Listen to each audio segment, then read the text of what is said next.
¿Qué tal? ¿Cómo están mis queridos hermanos y amigos? Bienvenidos nuevamente a este su programa ¿Te has preguntado? Un programa donde tratamos de contestar preguntas que muchas veces nos hacemos y que no encontramos la respuesta a nuestro alrededor, pero que en la palabra de Dios sí las podemos encontrar. Y bueno, en esta ocasión traemos una respuesta a una de las preguntas que muchas veces las personas se hacen.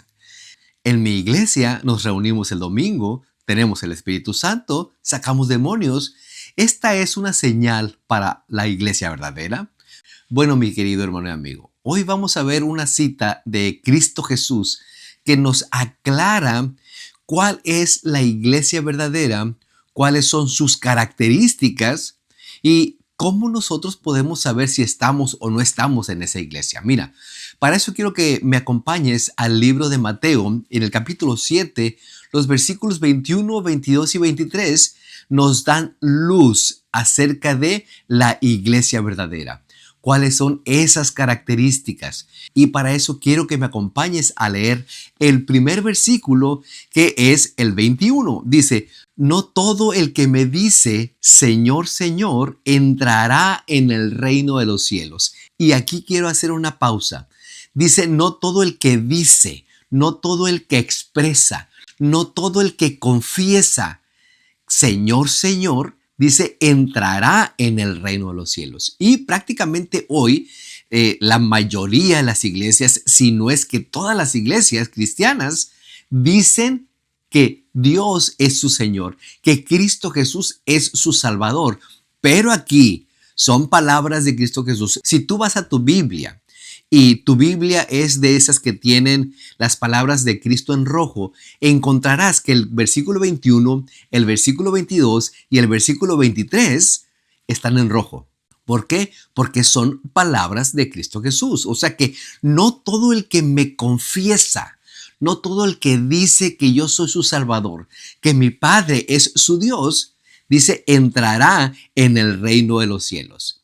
Y mira, si lo comparamos con la primera carta de Juan, en el capítulo 2 y en el versículo 4, dice, el que dice, o sea, el que confiesa, yo le conozco. Fíjate cómo está en comunión este versículo con este otro. El que dice, yo le conozco y no guarda sus mandamientos, el tal es mentiroso y la verdad no está en él. Así que no basta decir yo le conozco, no basta decir Jesús es mi Salvador, no basta decir Dios es mi Dios, válgase la redundancia. Dice, yo le conozco y no guarda sus mandamientos, el tal es mentiroso y la verdad no está en él. Pero la segunda parte también es muy importante. Dice, sino el que hace la voluntad de mi Padre que está en los cielos. Si te das cuenta, Cristo Jesús lleva dos cosas juntas en este versículo. La fe, que es por lo que nosotros confesamos, de ahí viene esa palabra, confesar con fe, o sea, la fe, y después Cristo Jesús habla acerca de las obras, sino el que hace fe y obras juntas. Siempre encontrarás en la palabra de Dios las fe y las obras juntas. No, sino el que hace la voluntad de mi Padre que está en los cielos. ¿Y cuál es la voluntad del Padre? Que escuches, que leas, que lo obedezcas. Mira lo que dice, por ejemplo, Santiago, capítulo 2 y versículo 17. Así también la fe, si no tiene obras, es muerta en sí misma. Así que la fe sin obras, si tú dices, pero no haces, si tú dices, pero no obedeces, está muerta esa fe. No sirve de nada, mi querido hermano y amigo. Así es que ya podemos encontrar aquí una de esas características. Si tú confiesas, tienes que obedecer. Si tú tienes fe, tienes que tener también obras. Ahora, mira lo que dice el versículo 22. Muchos me dirán en aquel día. Cristo Jesús está hablando así aquí, y esto es muy importante que tú lo tomes en cuenta. Cristo Jesús está hablando aquí de aquel día, o sea, cuando Él regrese, y ahorita lo vamos a ver. Muchos me dirán en aquel día, Señor, Señor, ¿no profetizamos en tu nombre? ¿Y en tu nombre echamos fuera demonios? ¿Y en tu nombre hicimos muchos milagros? Y hoy en día, mi querido hermano y amigo, pudiéramos decir que la mayoría de las iglesias profetizan. Hay muchos profetas, aunque son falsos, pero hay muchos profetas que se jactan de ser profetas, que se jactan de ese título. Y dice, echamos fuera demonios. Hay muchas iglesias que hoy en día echan fuera demonios. E incluso dice, hacen muchos milagros. Encontramos en todas partes iglesias que hacen milagros. Y ya contestamos o ya hablamos acerca de este hacer milagros. La mayoría de las veces los milagros es por la fe de el que va, no por la fe del que está ahí parado, que seguramente será mínima. Pero ¿cuándo será ese aquel día? Mira, para poder nosotros aclarar un poco mejor esto, en segunda de Timoteo capítulo 4 y versículo 8 dice, por lo demás, me está guardada la corona de justicia. ¿Cuándo recibiremos nosotros la corona de justicia? Cuando venga Cristo Jesús. Dice, la cual me dará el Señor, juez justo, en aquel día. Pablo también estaba claro cuándo era ese aquel día, o sea, en la segunda venida de Cristo Jesús. Y no solo a mí, sino también a todos los que aman su venida. Para que tú puedas decir que estás en la iglesia verdadera, tienes que escuchar que Cristo Jesús viene pronto, la segunda venida. Pero con ese mensaje, hay otro mensaje también muy importante que tal vez hablemos más adelante, el mensaje de los tres ángeles, una amonestación al mundo para salir de Babilonia, para salir de esa falsa adoración. Es por eso tan importante que tú estés claro en que Cristo Jesús regresará, que prediques y que des la advertencia al mundo entero. Y esto Jesús lo está diciendo en aquel día. Muchos van a decir, se van a creer que por haber predicado, por haber profetizado, por haber sacado demonios, por haber hecho muchos milagros, ya eran salvos. Y no es así. Vayamos al último texto que se encuentra en el versículo 23. Dice, y entonces les declararé. Esta palabra es muy interesante porque Cristo Jesús está diciendo, lo haré público, lo haré abiertamente. ¿Qué es lo que declarará Cristo Jesús? Nunca os conocí. ¿Te ha pasado que tal vez tú saludas a una persona, te encuentras con una persona que conociste hace muchos años y esa persona te dice, no, yo no te conozco? Bueno, eso fue lo que me pasó a mí hace muchísimos años. Yo tendría unos 16, 17 años y yo lo consideraba amigo porque habíamos estado por lo menos un año en la escuela y habíamos estado pues prácticamente en la misma ciudad, vivíamos en la misma ciudad, aunque éramos de la misma iglesia, él iba a otra iglesia diferente, pero ahí mismo en la ciudad y nos encontrábamos muy seguido. Y yo una vez me lo encontré después de varios años y fue y lo saludé, hey, hola, ¿cómo estás? Y él se me quedó viendo y dijo, ¿quién eres? Le dijo, soy yo, le digo, soy Johnny. Dice, no, no te conozco, me dijo. Sentí un dolor en mi corazón de que alguien negara que me conocía. Pero fíjate lo que dice aquí, entonces yo le declararé, yo lo haré público, yo confesaré, no te conozco. Y esto viene en el contexto de aquellos que le dicen, profetizamos, hicimos milagros, sacamos demonios. Yo no te conozco.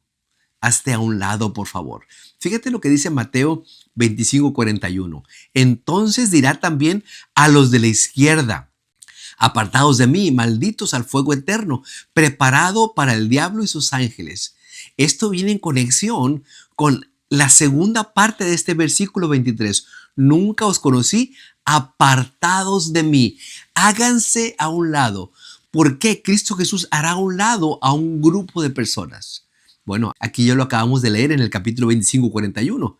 A esos cabritos que no quisieron obedecer, que no quisieron seguir los reglamentos de Cristo Jesús, los reglamentos de Dios, les va a decir, háganse a la izquierda, que están ustedes preparados para el fuego eterno. Y déjame terminar con la última parte, la tercera parte de este versículo 23. Hacedores de maldad. Tal vez tú puedas decir, bueno, en mi iglesia no hacemos maldad. En mi iglesia no somos malos. Pero ¿sabes qué, mi querido hermano y amigo? Esta palabra que utilizó el autor para maldad es anomía, que quiere decir sin ley. Entonces dice Cristo Jesús que los hacedores de maldad son aquellos que están sin la ley, o sea, sin la ley de Dios.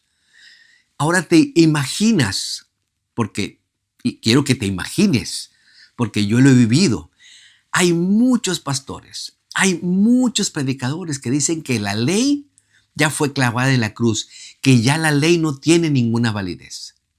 Y aquí Cristo Jesús está diciendo que la maldad, la predicación de sin ley se aumentará. Claro, es una interpretación mía, pero también vamos a verla de Cristo Jesús. En Mateo 24 y el versículo 12 dice, y por haberse multiplicado la maldad. Nuevamente son palabras de Cristo Jesús. Y por haberse multiplicado la maldad, por haberse multiplicado el yo no quiero la ley, por haberse multiplicado el ya la ley fue clavada en la cruz, el amor de muchos se enfriará.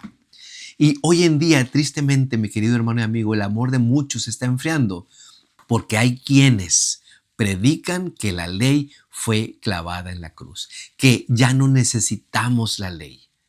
Y la ley te lleva a Cristo Jesús.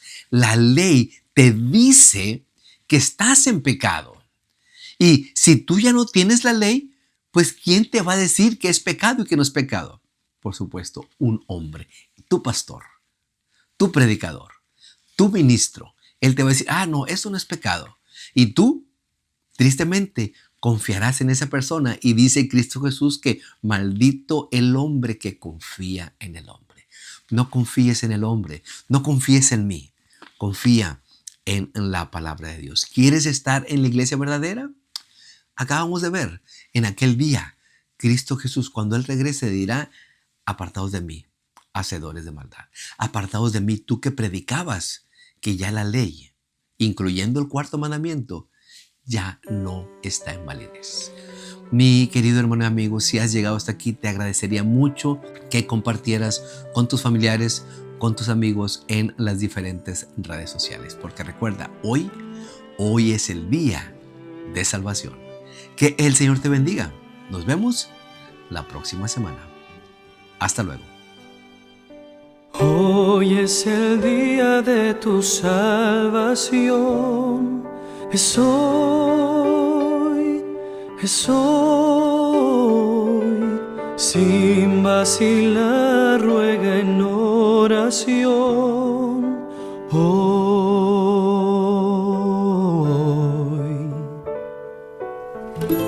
Cristo te oye, está cerca, aunque errante estés.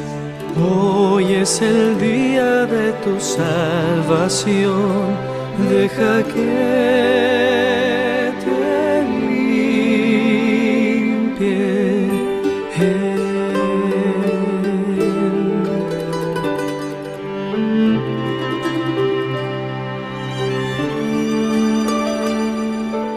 Hoy es el día de tu salvación, es hoy, sin vacilar, ruega en oración.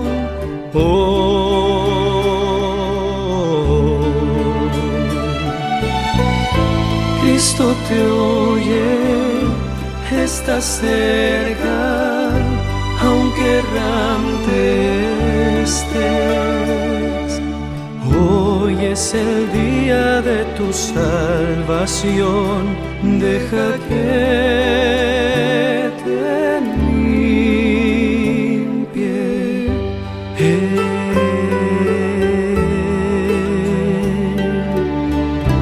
deja que te